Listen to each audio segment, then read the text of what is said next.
વડોદરા તાલુકાના હદમાં નીરુબેન ઠાકોર અને જયમીશ ઠાકોર દ્વારા ધમધમતો વિદેશી દારૂનો ધંધો ચાલી રહ્યો હોવાના ગંભીર આક્ષેપો ઉઠ્યા।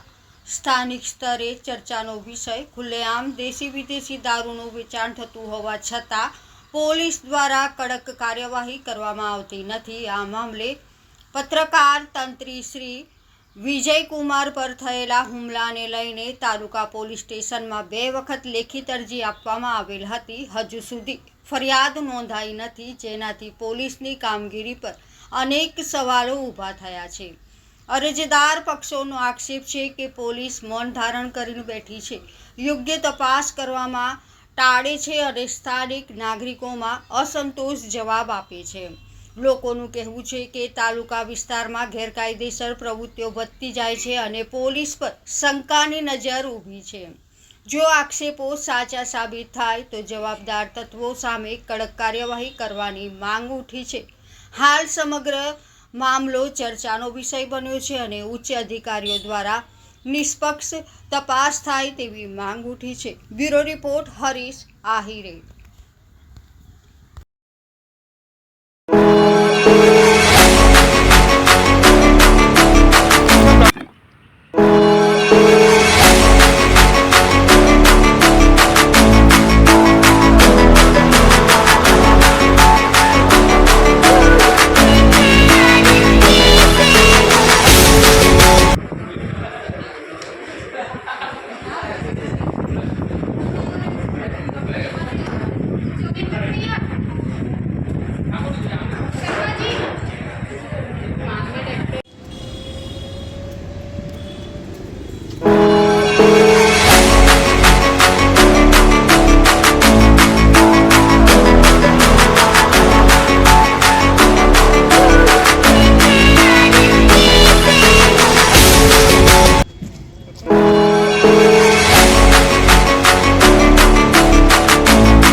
लाल कलर में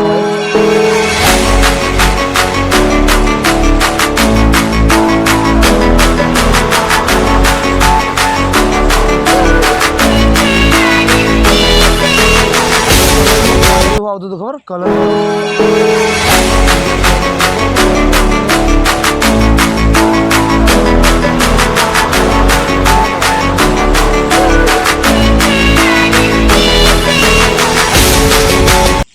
ગળ્યો ગળ્યો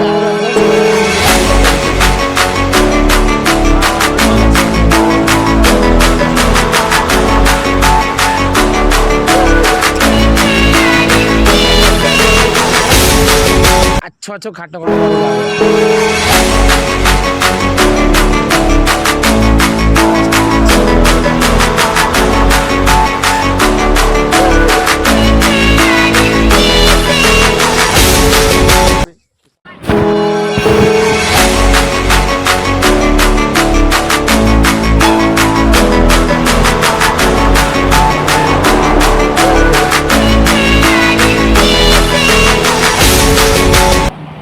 Thank you.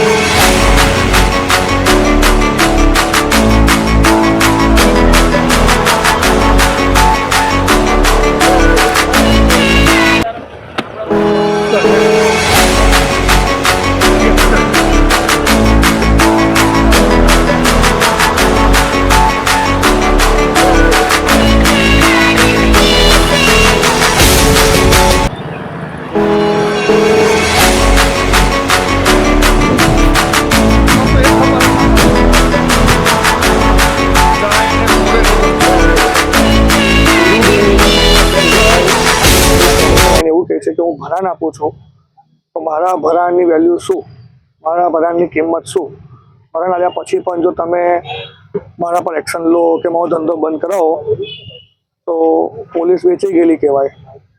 એટલે પત્રકારનું માન સન્માન ભાયલી તાલુકામાં ખોવાયું છે.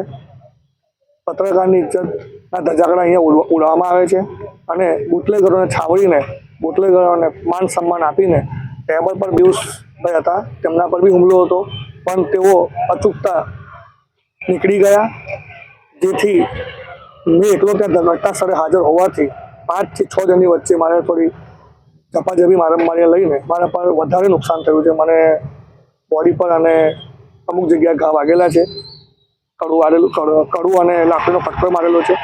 મારો સામાન, મારું પર્સ, મારા આઈડી કાર્ડ ત્યાં જગ્યાએ હજુ પડેલા છે. મારું આઈડી કાર્ડ બી ખેંચી લેવામાં આવ્યું હતું. હું ભાયલી તાલુકા સમાચાર વાયરલ થયા હતા નીરુ ઠાકોર, તેમ છતાં પણ આજ રોજ હું ત્યાં ચેક કરવા રાઉન્ડ મારવા ગયો હતો. ધંધો ચાલુ હતો, ફાટી ગઈ છે, બધું બતાવવા જેવું નથી ચાલુ મીડિયામાં. પાછળ બૈડામાં કડું વાગ્યું છે મને અને એક કાનમાં મને બેરાસ આવી છે. મેં પોલીસમાં ભાયલીમાં તાલુકામાં આવીને અરજી કરવા કીધી તાલુકા પીઆઈને અને તાલુકાના સ્ટાફને, પણ તેઓ મારી અરજી લેવા તૈયાર નથી. સાથે આવેલી નીરુ ઠાકોર બુટલેગર, કુખ્યાત બુટલેગર એવું કહે છે કે હું ભરાણ આપું છું પોલીસને, લુખ્ખા મીડિયા પત્રકારોને બધાને, તો મારી અરજી, મારી ફરિયાદ તમે પહેલાં લેશો. એટલે જ છે, દર મહિને મળે છે, બીજા પણ તમને મળી જશે. તમે મારી ફરિયાદ પહેલાં લો અને આ વાતને અહીંયા પતાવી દો. તો પોલીસ શું આમ જનતા માટે છે કે બુટલેગરો માટે છે? આ વાત પરથી તો કંઈક નવું સાંભળવા મળી છે. એવું દેખાઈ આવે છે ભાયલી તાલુકા પોલીસ સ્ટેશન, ખાસ કરીને ભાયલી તાલુકા પોલીસ, હું ફરી નામ આપીશ, ભાયલી તાલુકા પોલીસ સ્ટેશન દેખાઈ આવે છે કે તેમની ધંધા એમની સ્ટેશનની એક્ઝેક્ટ સામે ચાલે છે. ગણીને ખાલી 50 મીટર પર 25 થી 30 દેશીના દારૂના ધંધા છે. 100 મીટર પર ચેક કરવામાં આવે તો દારૂ પીધેલા લોકો તમને ત્યાં દેખાઈ આવશે, જતા આવતા દેખાઈ આવશે. મારી પાસે પણ વિડીયો છે ત્યાં ધંધાનો, હું બતાવું છું મીડિયામાં થોડી વાર એને કે ધંધો ખોલે આમ જગ જાહેર ચાલુ છે. અને 4 થી 5 લોકોએ મારા હાથ પાછળ બાંધીને મને ગરદન પર અને કાન પર ઝાપટના પટ્ટાના ઘા મારેલા છે. કડું મને છાતીમાં અને પાછળ બેડામાં કડું મારેલું છે. મારો સામાન, મોબાઈલ, બ્લૂટૂથ, મારું માઇક, મારું પર્સ